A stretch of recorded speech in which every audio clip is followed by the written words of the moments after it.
बिस्मिल्लाहिर्रहमानिर्रहीम। तमाम सोचने वालों को, सीखने वालों को, ढूंढने वालों को मेरा सलाम। आज आपके लिए मैंने एक महफिल सजाई है।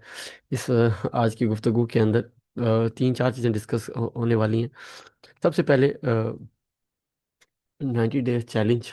वो दोस्त जो अकेले ट्रेड कर रहे हैं, वो चाहते हैं कि हम किसी एक माइंड सेट के तहत, एक ग्रुप के अंदर, एक मेंटोर के अंदर, एक एक्सपीरियंस ट्रेडर के अंदर मिलकर काम करें।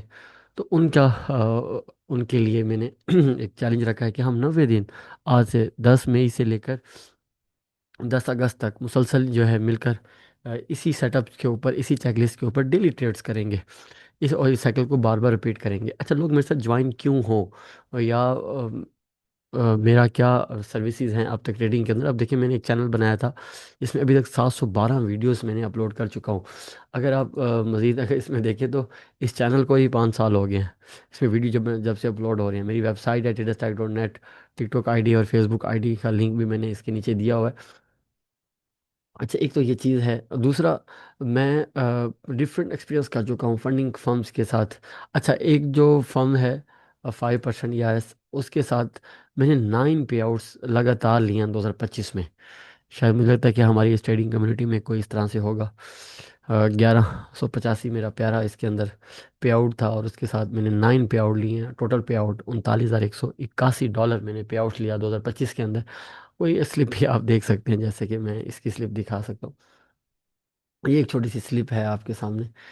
इस तरह अगर आप जब किसी ब्रोकर के अंदर अकाउंट देखते हैं, जैसे कि एक्सिनस का अकाउंट है, अब इसके अंदर भी देखें तो अगर मैं लास्ट 90 डेज की बात करूं तो 3 मंथ की हिस्ट्री इसके अंदर भी, 3-4 मंथ की हिस्ट्री, यानी इस साल की हिस्ट्री की अगर बात करूं तो उसमें भी आप देख सकते हैं कि $2116 पे आउट्स हैं, और ये कंसिस्टेंसी से जो है ये पे आउट आ रहा है। अब इसमें देख सकते हैं कोई ऐसा वीक मंथ ऐसा नहीं गया जिसमें मैंने प्रॉफिट ना किया हो। मतलब ये आपके सामने एक छोटा सा मोटिवेशन के लिए भी आपके लिए है, आपके मेरे सामने रखा है। तो ये सारी चीज़ें दिखाने का मकसद, अभी मैं खुद भी अभी भी मैं खुद को बहुत बड़ा अचीवर नहीं कहता। ट्रेडिंग इतनी बड़ी है कि इसके अंदर मैं चाहता हूँ मुझे ऐसे लगता है कि मैंने अभी कुछ भी कामयाबी हासिल नहीं की। ये इतनी बड़ी मार्केट है। तो स्टिल जो है मैं सफ़र में हूँ, चीज़ों को देख रहा होता हूँ। तो मेरे मेंटोर साहिवारी साहब, सलामी रज़ा साहब, सर अब्बास साहब, ख्वाजा मोहम्मद सिद्दीकी साहब, जिनके साथ मैं उठता बैठता हूँ, जिनसे मैंने सीखा, वही इल्म चिराग से चिराग जल रहे हैं। ये सारी चीज़ें, ये तमीज़ बांधने का मकसद क्या है? आपको, ट्रेडिंग एक ऐसा काम है, इसमें आपको रेपिटिशन चाहिए। ये रेपिटिशन जो होती है ना, एक बोरिंग काम होता है। बहुत से लोग 1-2 दिन, 10 दिन, 15 दिन का काम अच्छा कर लेते हैं, उसके बाद दोबारा जो है ट्रैक से उतर जाते हैं। ऐसा नहीं होना चाहिए। ट्रैक से जो कम्युनिटी होती है ना, एक सांस की तरह होती है।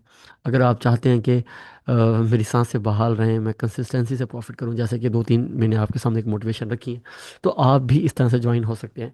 मैं ग्रुप्स का लिंक, क्राइटेरिया सारा बता दूंगा। अब है क्या इस 90 डेज चैलेंज के अंदर हम क्या करने जा रहे हैं, और आज के हम एनालिसिस में क्या होंगे। 7 पॉइंट्स मैंने आपके सामने रखे हैं। हम मैं ओपन इंटरेस्ट का बहुत बड़ा बिलीवर हूँ, और मैं वीएसए का बिलीवर हूँ। ठीक है। अच्छा, ये वो चीज़ें हैं जिसके ऊपर मैंने 712 वीडियोस भी बना चुका हूँ। इसके ऊपर मेरी मैं 10,000 से ज़्यादा ट्रेड्स होंगी इन चीज़ों के ऊपर। तब मैं आपके सामने एक लंबे वक्फे के बाद आपके सामने आ रहा हूँ, एक पोर्टफोलियो बनाकर, अपने अपने आप को छोटी मोटी सक्सेस अचीव करके फिर आपके सामने चीज़ें रख रहा हूँ बड़ी जिम्मेदारी के साथ। सबसे पहले क्या है, जब भी आप काम करने लगते हैं, तो आप सबसे पहले अपने फेवरेट पेयर्स, मैंने 3 फेवरेट पेयर्स रखे हैं: गोल्ड, सिल्वर और ऑयल। मैंने क्या करना है, इसमें $1,000 का डिपॉजिट किया है। डिपॉजिट भी आप देख सकते हैं, मैंने $1,000 डिपॉजिट कर दिया। ये अकाउंट नंबर याद रखिएगा। ठीक है, इसी की अभी मैंने लास्ट में अभी हिस्ट्री भी दिखाई है, ताकि चीज़ें ना सिमेट्रिकली कनेक्टेड डॉट्स के साथ हम आगे बढ़ें। और मैंने क्या करना है, $20, $10 से $20 से बड़ा एसएल नहीं रखना डेली। ओके। अच्छा, ट्रेड डेली लेनी है मैंने इसके अंदर। ओके, ओपन टास्क के मुताबिक डेली ट्रेड लूँगा, और मैं $50 भी डेली बना सकता हूँ, $30 भी डेली बना सकता हूँ, इस रिस्क के साथ। ठीक है। मेरा 30 या 50 डॉलर अगर डेली बन जाएगा तो मैं तब ट्रेडिंग, उस दिन की ट्रेडिंग क्लोज कर दूंगा और पूरा जो है कंप्लीट विड्रॉ ले लूंगा, ताकि हाथों में जो खुजली रहती है बार बार बार ट्रेड्स करने की, यानी अगर मेरा 20 डॉलर का एसएल हो गया तो ट्रेडिंग क्लोज हो जाएगी, या फिर मेरा 30 to 50 डॉलर अगर मैंने अचीव कर लिए डेली, तब भी मेरी ट्रेडिंग क्लोज हो जाएगी। ये मैंने अपनी हदें रख ली हैं। अब हम आगे चलेंगे। एक ट्रेड के अंदर मेरा 10 से 20 डॉलर से बड़ा एसएल नहीं होगा, ये मैं कमिटमेंट कर कर 90 डेज चैलेंज को आगे बढ़ाता हूँ। अब मैं क्या करूँगा, तीन फेवरेट पेयर सेलेक्ट कर लिए, मैं कोशिश करता हूँ। अच्छा, ये सारा क्राइटेरिया जो है ये 11 से लेके ऑनवर्ड, उम्मीद है 5 बजे तक ये हम इंशाल्लाह ये टारगेट अचीव कर लिया करेंगे। 11 से लेके शाम 5 बजे से पहले पहले हम ये टारगेट कर लेंगे, ताकि उसके बाद आपने क्रिकेट खेलने जाना है, जिम जाना है, कहीं भी जाना है। तो ये हमारा हमारा मोस्टली ट्रेड इस सेशन के अंदर होंगे। हम यूएस सेशन, जिसे हम किलिंग सेशन कहते हैं, उस सेशन के अंदर कोशिश करेंगे एंटर ही ना हो। स्टेप वन क्या है, जैसे कि आज हमारा पहला चैलेंज का डे स्टार्ट हो गया है, तो हम क्या करते हैं, फॉरेक्स कैलेंडर के अंदर जाते हैं। फॉरेक्स कैलेंडर के अंदर हम देखते हैं कि इस टाइम इस वीक के अंदर सबसे इंपॉर्टेंट न्यूज़ सीपीआई की न्यूज़ है, और फेड चेयर की नॉमिनेशन ही है, नॉमिनेशन का भी वोट है। अब ये अगर आप सीपीआई का डाटा देखें, सर अब्बास साहब अक्सर कहते थे कि फॉरेक्स कैलेंडर के अंदर ट्रेड छुपी होती हैं, डायरेक्शन छुपी होती है, आपको बस देखना आना चाहिए। अगर आप देखें,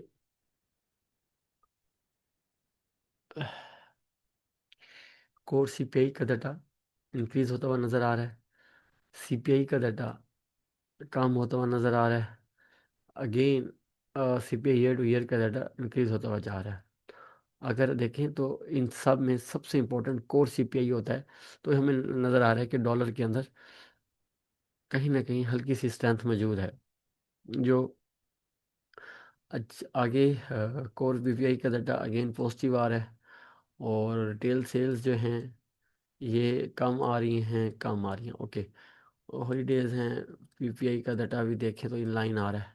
तो जो अगर हम कैलेंडर की बात करें तो कैलेंडर में कोई वाज़ह डायरेक्शन है नहीं, यानी मिक्स चीज़ें चल रही हैं। ओके, अब हम चलते हैं, कैलेंडर पे नज़र पड़ गई, उसके बाद हम ना बाउंड यील्ड को देख लेते हैं क्या चल रहा है।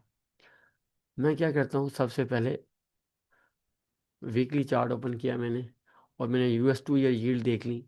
इसमें एक खूबसूरत अप थ्रस्ट लगा हुआ है, वो भी किसी रेजिस्टेंस पे लगा हुआ है, और यहाँ डबल टॉप भी बन गया है। ओके, ये इंडिकेशन होती है कि वीकनेस की, डॉलर के अंदर डॉलर वीक है। 10 ईयर यील्ड की अगर बात करें तो 10 ईयर यील्ड भी सेम उसी का रेप्लिका दिखा रहा है, किसी स्पॉट के ऊपर अप थ्रस्ट बना है, और ये हाई भी मैच हो गया है। ओके, ये इंडिकेशन, टेक्निकली इंडिकेशन आ रही है कि डॉलर के अंदर वीकनेस है। आगे चलते हैं, डॉलर इंडेक्स को देखते हैं। तो यहाँ भी पिछले वीक जो है डॉलर के अंदर वीकनेस ही है, क्लोजिंग जो है हाई और क्लोज नीचे हुआ है, और इसके अंदर स्टिल अभी तक ये रूम, जो अगर ये रेंज कंप्लीट भी होती है ना, तो प्राइस जो है स्टिल ये एरिया जो है मैच कर सकती है। तो फिलहाल इसके अंदर भी एक रूम पड़ा हुआ है, छोटे टाइम फ्रेम में हम इसमें रेंज देख के ट्रेड कर सकते हैं। यहाँ पे आगे चलें, तो अब हम आते हैं अपने फेवरेट पेयर गोल्ड के अंदर, कि गोल्ड को कैसे देख रहे हैं। गोल्ड की अगर बात करें तो, अच्छा मैं फिर चेकलिस्ट की तरफ जाऊंगा। अ, अब हम ना ओपन इंटरेस्ट देख लेते हैं।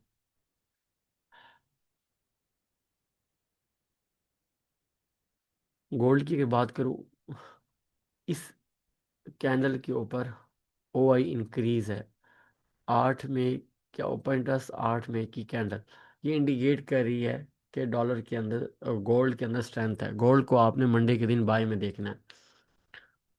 सिल्वर को देख लेते हैं।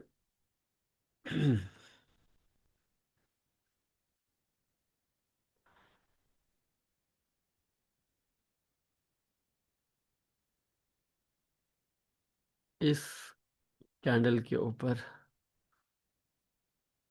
सिल्वर भी ओपन इंटरेस्ट बुलिश बता रहा है, कि सिल्वर को भी अपने बाय में ही देखना है। सिल्वर के अंदर रूम भी अच्छा पड़ा हुआ है।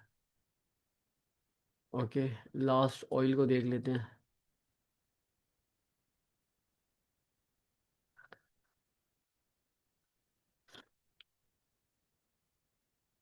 अगर हम ऑयल की बात करें तो ऑयल के अंदर ना नीचे आते हुए क्लोजिंग करीब करीब हो रही है। ये थोड़ी बहुत इंडिकेशन होती है कि ऑयल के अंदर ना यहाँ कोई वाज़िया वीकनेस तो नहीं है। लेकिन क्या ये वीकनेस कैसे देखना है, ऑयल को दे ओपन टेस्ट क्या कहते हैं। अगर देखें तो ये एक अप थ्रस्ट भी आया हुआ है। और यहाँ पर ऑयल की वाज़िया डायरेक्शन ना नज़र आ नहीं रही। यहाँ हम छोटे टाइम फ्रेम में मज़ीद इसको देख लेते हैं। अब हम अपनी चेकलिस्ट के इन 3 पॉइंट्स तक कवर कर चुके हैं, 4 पॉइंट्स कवर कर चुके हैं कि हमने इकोनॉमिक कैलेंडर देखा, सीपीआई की न्यूज़ हैं, बड़ी इंपॉर्टेंट डे होगा, ट्यूसडे के दिन देखते हैं।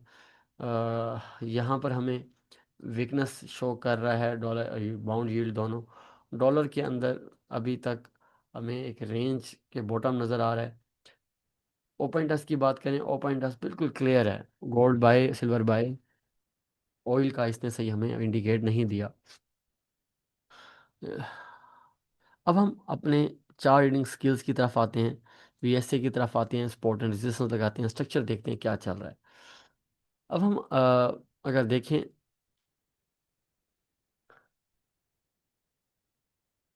अगर मैं आपके सामने एक सिंपल सा चार्ट दोबारा ओपन करूं, हाँ, अगर आप गोल्ड गोल्ड को देखें तो गोल्ड के अंदर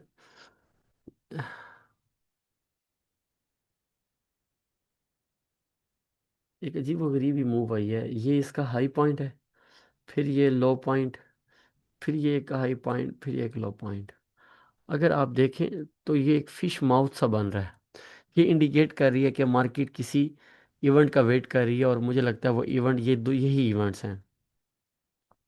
ये जो इवेंट्स हैं वो ये दो इवेंट्स हैं, एक फेड चेयर नॉमिनेशन है, और दूसरा ये सीपीआई का डाटा। यानी ट्यूसडे का दिन मोस्ट इम्पोर्टेंट होगा। ट्यूसडे से पहले मार्केट आपको एक रेंज में नज़र आ हमें दिखेगी। तो हम क्या करते हैं, एक रेंज मार्क कर देते हैं। इस रेंज का एक ये एरिया और एक ये एरिया, अगर मैं इसको एक लेवल्स भी लगा लूँ,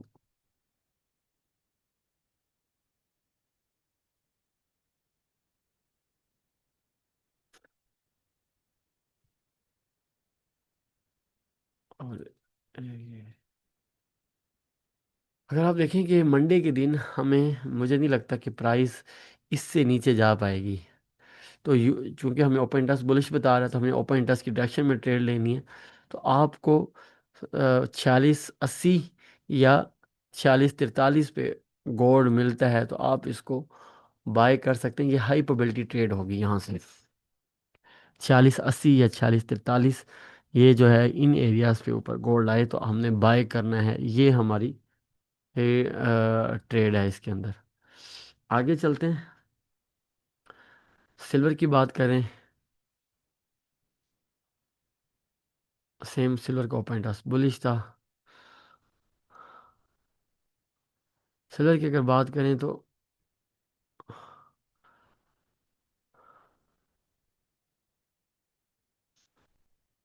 देखिए ना, इन एरियाज के ऊपर, हाँ, अगर स्ट्रक्चर की बात करें तो सिल्वर जो है ऐसा था जैसे कि बुलिश है स्ट्रक्चर वाइज भी, लेकिन वॉल्यूम वाइज थोड़ा सा मुझे इसके अंदर वीकनेस नज़र आ रही है। तो हम इसको कैसे ट्रेड कर सकते हैं, मैं इसको सिंपल H1 में ले आता हूँ। H1 में लेने के बाद ना हम इसके अगेन जैसे हमने गोल्ड के हाई और लो पॉइंट्स मैच किए हैं, इसके भी हाई और लो पॉइंट्स मार्क कर लेते हैं। ओके, मैं ये लेवल उठा के एक यहाँ लगा देता हूँ और एक यहाँ लगा देता हूँ। देखें इस H1 के टाइम फ्रेम के ऊपर, अगर हमें सिल्वर इन एरियाज पे मिलता है तो हम सिल्वर को यहाँ से बाय करें। मुझे नहीं लगता कि सीपीआई और फेड चेयर की नॉमिनेशन से पहले सिल्वर कोई बहुत बड़ी डाउन मूव दे दे। ठीक है, तो सिल्वर को 78 एक अच्छा एरिया होगा सिल्वर को बाय करने का। ऑयल की बात करते हैं, हमारा आज का लास्ट पेयर।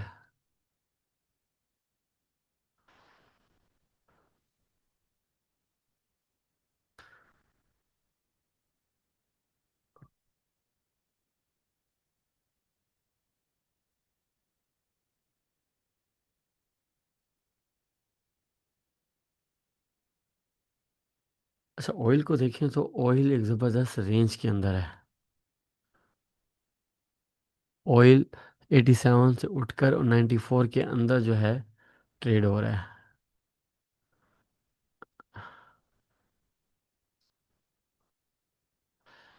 अगेन मेरी इसमें क्या होगी सजेशन, ऑयल अगर इन एरियाज पर आता है 94 से आप सेल करें, इन एरियाज पे आता है 87 से बाय करें। ऑयल भी रेंज के अंदर ही है। ओके, तो ओवरऑल ये हमारे एनालिसिस थे। यूट्यूब के ऊपर भी चीज़ें मिल जाएंगी, इसके डिस्क्रिप्शन के नीचे मैं नंबर भी दे दूंगा, अपनी व्हाट्सएप कम्युनिटी में भी दे दूंगा। अगर आपने प्राइवेट सिग्नल सिग्नल लेने हैं उस टाइम, उसका लिंक भी दे दूंगा। उसमें उसका मैकेनिज़्म क्या ज्वाइन करने का वो मैं स्पॉट का नंबर भी दे दूंगा, उस पर भी ज्वाइन हो सकते हैं। जो भी सीरियस ट्रेडर है, मैच्योर ट्रेडर है, जो लंबा चलना चाह रहा है ट्रेडिंग के अंदर, तो वो जो कंटेंट मैं आपके साथ शेयर कर रहा हूँ, जो एनालिसिस, जो अप्रोच मैं आपके साथ शेयर कर रहा हूँ, उम्मीद है आपको पसंद आई होगी। इस स्पॉट के लिए, मेरी स्पॉट के लिए मेरे चैनल ट्रेडिंग दासिम को लाजमी सब्सक्राइब करें, कमेंट करें और मैक्सिमम लोगों तक शेयर करें, ताकि लोगों तक राइट नॉलेज और राइट डायरेक्शन पहुंचे कि ट्रेडिंग असल में इसकी अप्रोच है क्या। इसके बाय और सेल डिसीजन से पहले बेसिक क्या क्या चीज़ें आपको पता होनी चाहिए, क्या क्या चीज़ें हमारी लॉक होंगी, क्या क्या चीज़ें ओपन होंगी। तो उम्मीद है आज के एनालिसिस आपको पसंद होंगे। फिर मिलेंगे नेक्स्ट टॉपिक में। अपना बड़ा ख्याल रखिएगा। Take care. अल्लाह हाफिज़।